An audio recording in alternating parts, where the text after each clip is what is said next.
Now, sharing your faith, I have a picture of a man up there. Who is that?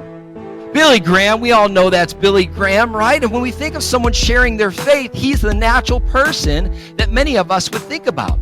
I mean, this guy single-handedly, right? He preached the gospel to as many as 215 million people in live audiences. That means he stood in front of 215 million people. He preached in over 185 different countries. Try to wrap your mind around that. 185 different countries. Some of you guys didn't even know there were 185 different countries. You're like, man, I didn't even know that was possible. Lack of knowledge. As of 2008, Billy Graham's estimated, wrap your mind around this, estimated lifetime audience, including radio and television, topped 2.2 billion people. Billion people. That means 2.2 billion different individuals heard the gospel preached from Billy Graham's mouth, whether it was television, whether it was radio, or whether it was a live audience. But what you may not know is how Billy Graham even heard the gospel. You never would have thought it ever would have happened. It actually happened long before Billy Graham was even born. It happened in the life of a Sunday school teacher by the name of Edward Kimball. Edward Kimball faithfully in his church would teach Sunday school, and his responsibility was a bunch of rowdy young boys. Can you imagine that? He would get up on Sunday mornings, he would go to Sunday school, and a bunch of rowdy young boys would be running all around, causing trouble, and he was there to try to teach them about Jesus. He could have quit, but he didn't, because he was committed to teaching them about Jesus. And even though they were rowdy, he would go out of his way to try to reach them. Well, one of them he knew worked at a shoe store. And so he would, throughout the week, stop at this shoe store. One day he stopped at the shoe store and he began talking to this young man about Jesus.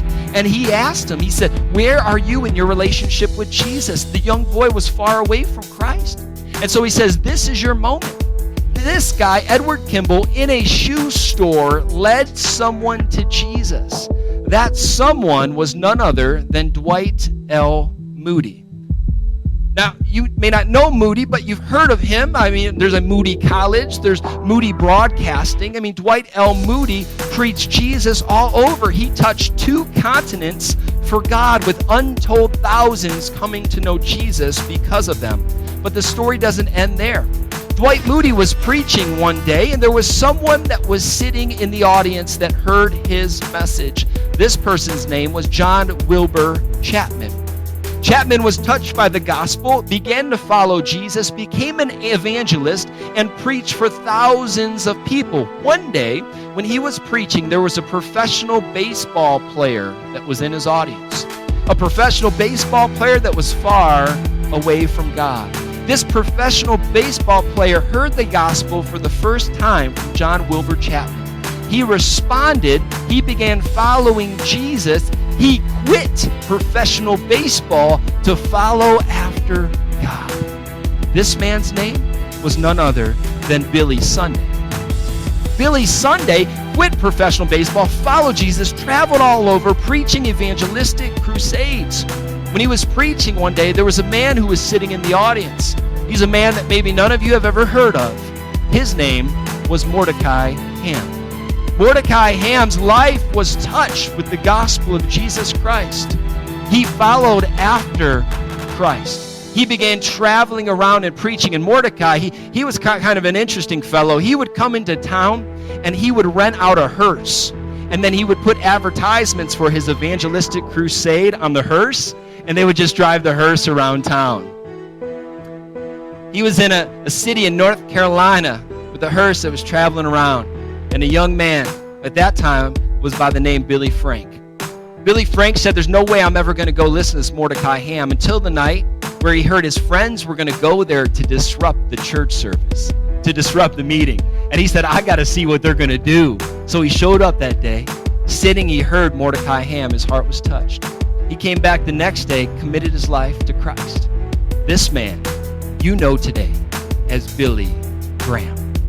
Now, why do I tell you that story? Why do I look at these different individuals? Because the story of Billy Graham actually started long before Billy Graham was born. It started in a shoe store.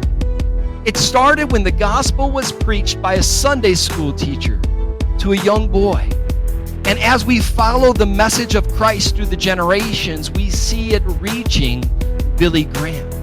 I tell you that because there are some individuals right here, right now, that you may see the influence you're having as minuscule in comparison to Billy Graham.